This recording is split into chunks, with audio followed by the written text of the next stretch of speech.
Yogi Clan, welcome back to Yogi Cycle Service. Let's talk today about batteries for a moment. Now, if you remember, about a year or so ago, I already did a video about batteries and battery health and battery maintenance. Today, we're going to talk about something a little bit different than that. And why? Because I had a customer come in and go, man, my starter's not working. I got problems with my starter. I can't figure out what's wrong. Sometimes it starts fine. Other times it's just acting up. I don't know what's the problem. Yogi, help. If you are new to Yogi Cycle Service, I thank you for stopping by and checking us out. Here we talk about everything motorcycle related and everything Yogi related. I try to release videos about wrenching, tips, products, service, the whole 9 yards. I don't claim or profess to be an expert. I'm just a regular dude trying to share my best tips and practices with y'all. If you're a returning subscriber, I thank you for stopping back and checking out another one of my videos. So let's dig into this. Customer said he had problems with his starter. Naturally, the first thing I did was went and looked at his battery. And let me show you what I found. Thankfully, we caught this early. I'll talk about why I say we caught it early and how that could be a problem in the future. Let's go look at this battery quick, shall we? There is the battery. What do we see wrong with this battery? Let's get a little closer. Look at that terminal. No bueno. Why is that no bueno? I will attach a picture of what that looked like when the screw was in the terminal. Well, why is that a problem? This is the third battery in the past 12 months that I've seen look just like that. The first one that we saw, the terminal, it was in the middle of one of our rides. The terminal completely melted. The bike almost caught on fire from that. What causes that? What causes that is loose connections. If you don't have your connections tight, there is a chance that it's going to arc from your positive lead line to the terminal. If there is a gap, if you don't have a nice tight fit and there's a gap in there, it's going to create an arc. And that arc is going to make that hot and it's going to start melting that terminal of the battery. And once it starts melting the terminal of the battery, the possibility for fire is going to happen. And if you've seen bikes on the side of the road that have caught on fire, one of the possible potential causes of that was a battery that wasn't tight.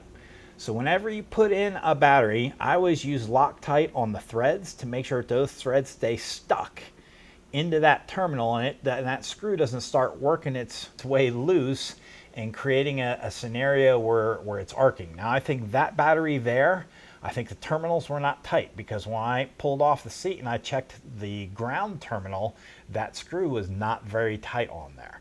Now the positive was tight, but I think that's because the terminal melted around the screw and created a where the screw felt like it was tight in the opening.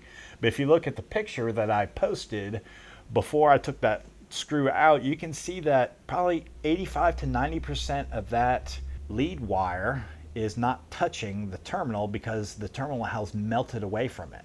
So I took the battery off of my Softail, put it into his bike, and as soon as I connected it, fired right up. Now there is another problem that I have seen that many people overlook. Let's go look at that. One of the leading culprits of melting terminals on Softails especially, if you look here, you can see the face of this terminal, turn it sideways, is recessed in this way from the face of the battery. So if you put a lead wire up to here, there is a chance that it could catch on this here and not be fully making contact with the face of this terminal. Most batteries, but not all, come with a little brass spacer that goes right here. That way your lead terminal can fit against that spacer and get it out away from the edge of this battery here, creating a much better contact surface. Now when this bike came in with this battery, there was no spacer here, there was no spacer here. Matter of fact, on this side the terminal was flat on the top, screwed in through the top here, but since his positive line comes up from his starter, he had it mounted to the front of the terminal here. Well, mounted to the front, you can pretty much see the path where it was. You can see how it melted into this plastic, because it came straight up and then bolted into that spot there, and it didn't make full contact. And because it didn't make full contact, it started melting this terminal. Had this had a brass spacer on it, none of this would have happened, because it would have been flat contact, and therefore no ability for it to start arcing. But as a result, you can see what has now happened to that battery, and in my opinion, that battery is toast, because never again will you be able to make full contact with that battery. So, armed with that information, if you get to a point where you're having trouble starting, you're hitting that start button, and it sounds like the starter's acting up and you're having problems, check your battery connections first. If it sounds like your battery is just, this battery's only a year old, why does it feel like it keeps dying on me? What's wrong with my battery? Most battery problems are caused because your connections aren't good. Check your connections. Put a little bit of blue Loctite on your threads. You don't need a lot, just a drop or two. Put it up into that battery terminal and tighten it down. And don't over tighten it, but get it good and snug. Let that Loctite sit overnight, and make sure and periodically check as you're doing your services on your bikes. Check to make sure your battery leads are tight.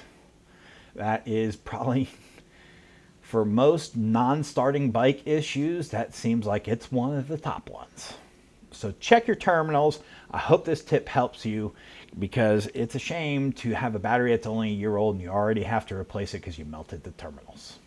And you don't want an engine fire. So stay safe, Yogi Clan. Thank you for joining us for this quick tip. Check terminals. I'll catch you on the next video.